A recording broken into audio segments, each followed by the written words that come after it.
என்னைக்குமே என்னைக்குமே கடைசி வர பிடிச்சிருங்க. உங்ககிட்ட அதாவது 1000 ரூபாய்க்கு திங்ஸ் வாங்கணும், உங்க கையில 2000 ரூபாய் இருக்குன்னாலும் அப்பாவை பார்த்துட்டு போங்க. ஏன்னா எளியவன் என்றென்றைக்கும் அப்பா 1000 ரூபாய் இல்லையா திங்ஸ் வாங்கப்பா அப்படி கேட்போம். 1000 ரூபாய் இருக்கா நன்றிப்பான்னு சொல்லிட்டு. ஹல்லேலூயா. வீட்டுல ஆகாரம் இல்லாம நோக்கி பாக்குற, ஆகாரம் இருக்காப்பா நன்றிப்பா தந்தீங்களேப்பா.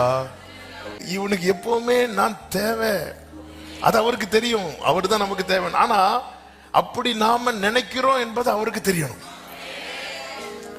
அந்த உணர்வு எனக்கு எப்பவுமே நீங்க தான் ஆண்டவரே, எப்பவுமே